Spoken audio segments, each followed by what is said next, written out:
I created a board game for my subscribers that each of you can play. In this video, I will demonstrate how to assemble it and how to play it, and you can obtain the detailed rules for free by using the link provided in the description. As always, Papa Lego is with you. Let's go! Okay, let's go. For a total of 5 years, I have been creating my own fantasy world out of Lego. Building a big city. We'll tell you more in upcoming videos and craft a detailed story of the whole world for you to explore. In one of my previous videos, I already showed a huge collection of mini figurines that I managed to collect, but I wanted to add more interactivity to my world to make playing with Lego even more interesting. And then I developed a fully fledged board game with a multitude of interesting factions, a variety of characters, heroes, and of course, magic. However, my main goal was for any Lego fan to be able to take their minifigures and play this game, ensuring accessibility for all enthusiasts like me. Therefore, the rules are absolutely free. You can see them by following the link in the description, and the game cards that will be used in the game can be found on my Instagram. The link to it will also be below the video, but let's move on to the game itself. To begin with, we need to gather armies that will fight each other. In my fantasy world, there are several factions. Urdu is a union of orcs, goblins, trolls, and other similar creatures. They have weak weapons, but they are more resilient than other characters. Undead, of course, are skeletons, zombies, necromancers, and unclean beings. Empire of Light, army of knights, armored warriors, and paladins. Followers of dragons, warriors from around the globe who worship dragons, and a few of them have transformed into terrifying demons. Kerender, forest dwellers and warriors who use magic. That's their city Kerender I'm building out of Lego right now, precisely and actively. Kingdom of Luminor, separatists of the Empire of Light, and the Order of the Black Falcon, a small order that strives to maintain balance and order in my world of Calderia. In today's video, I chose the Horde Army and the Defenders of Kerender to showcase game mechanics such as sacrifice and the abilities of flying mages. And if you are interested in the detailed history of my fantasy world and all its factions, then like this video. Let's gather 15,000 likes, and then I will definitely make a video about it. Now let's choose and form the squads for the battle. There are close combat squads, long-range squads, large units, flying characters, mages, heroes, and generals in the game. Each of the characters has their own rank, ranging from 1 to 6, which indicates their respective levels of strength and power. The most basic of the 1st rank and the highest ranking officers of the 6th rank. Each team can be composed of only one type of soldier. For example, we have a card of a berserker troll, which means we can assemble a whole squad of the same trolls. The team is limited to a maximum of 6 units, but if you possess a commander card, the size of the team increases significantly to accommodate 12 miniature figures. The commander is typically the identical character, but with extra capabilities for the squad. Excellent! We've gathered our first squad. However, if you have multiple squads in the army, you'll need a heroic leader to command and guide them. All heroes are indicated on the card with a crystal of the corresponding color. Each hero is already a separate squad consisting of one character. One hero can only command up to 3 squads. For the first army, my choice was a troll leader, but it's worth noting that both these units are limited to close combat, so we'll need archers to complement them. We have a card of orc archers, but there are very few of these figures, so I will make their squad stronger. Wards do not know how to build combat mechanisms, but they are excellent at taming different lizards for use in battles. On one of them, a portable tower of archers was constructed. This lizard serves as a separate unit where any squad of shooters can be positioned. However, for the commander, the entire tower functions as one combat unit. Great, the first army already has a hero, infantry, archers, and a tank with a large amount of health points. To finish the collection, let's include a dark warlock in this army. These units form a full squad, so we only require one minifigure of this type. Today, the second army will be commanded by the Archmage of the Mage Academy. This is a hero who is both a commander and a battle mage. The stone golem will bear the main damage. He has a high number of health points and is impervious to damage from arrows. The soldiers of this army show how the squad members don't always have to resemble the figures on the card. The main thing is to preserve the basic principles of the squad. For example, the presence of a helmet, shield or long bow, like the archer squad, which will complement the second army. Long bows allow them to shoot far and deal great damage to the enemy. For a demonstration battle, such armies will be quite enough, but you can gather larger armies for playing with friends. If you have over 3 squads in the army, you will require multiple heroes. One hero can command only 3 squads. If there is more than one hero, there must be a general in the army. This is the main character in the faction. He holds the 6th rank and is identified by a black crystal on the card. There are also flying units in the game, and only the general can command them. With the armies gathered, let's prepare the battlefield for the game. Any surface will do where you can position your characters and be ready for the start. For each squad, it is necessary to collect a table to monitor their indicators. Let's take a Lego plate and add health points to it. They are marked with a heart on the card. If there are several minifigures in the squad, then we simply multiply the health indicator by the number of units. Also, some characters have multiple life indicators. Usually the number in parentheses is magical defense. These are the same HP, but cannot be restored by a healing potion or spell, and do not protect against poison, but can be replenished by protective spells. Therefore, let's mark them with a white color on the sign. Magicians still have a magic points indicator. Their mages spend on creating spells. At the beginning of each turn, each mage gains +2 magic points, unless otherwise specified on the card. And here is the maximum quantity he can accumulate.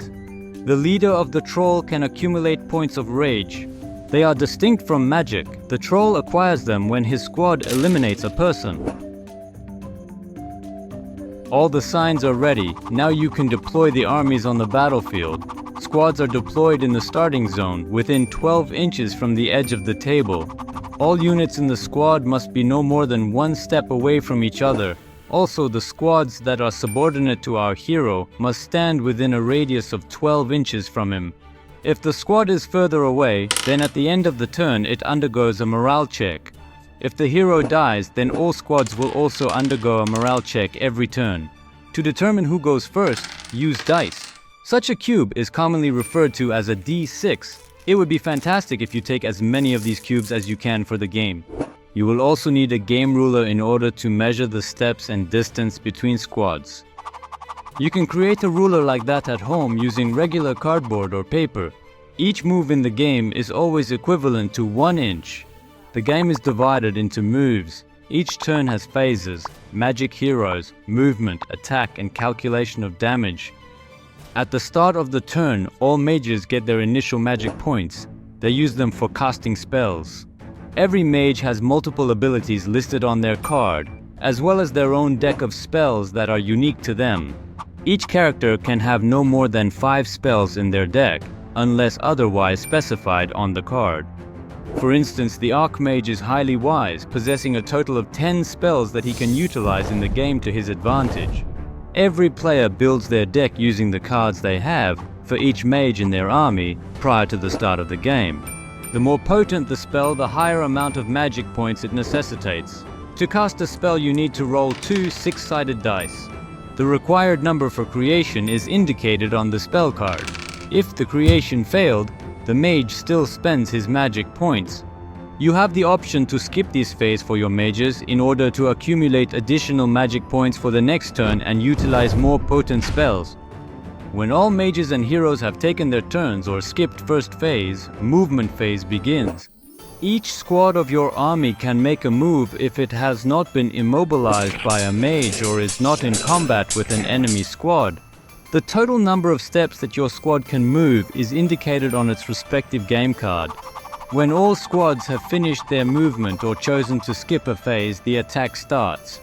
Players take turns attacking using their squads.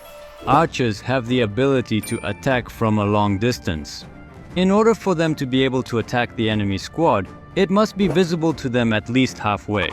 Certain archers are able to shoot with an arc when the squad is at least partially visible. If the goal is completely invisible, then such a squad cannot be attacked. To perform an attack with archers, let's choose a target and count the number of archers in the squad. We have a total of 5 archers, so let's take 5d6 dice. After throwing the dice, we compare the value of each dice with the number indicated on the character card.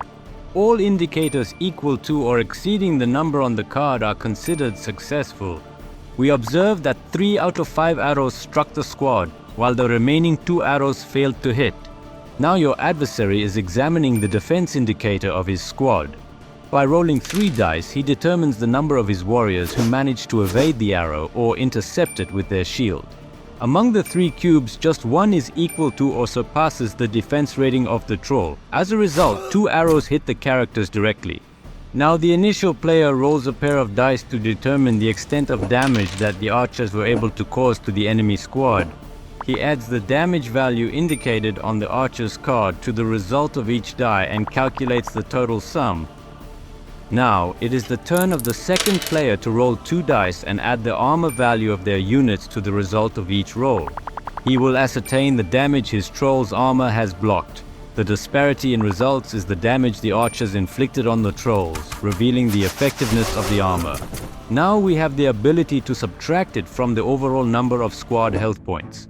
Melee attack takes place in the same manner, but to engage an enemy squad, your infantrymen must advance towards it during the movement phase, maintaining a distance of no more than 1 step. When this happens, both squads will enter a state of battle and will no longer be able to move in the next turn. Until one of the squads is completely killed or retreats, the squad has the option to retreat during the movement phase. To execute this, he rolls a d6 die and adds the result to the movement score after the roll is completed.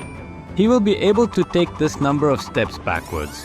However, when retreating, your squad will receive an unexpected attack from the enemy squad. If he was involved in combat with multiple squads, then each individual squad of enemies will carry out a surprise attack.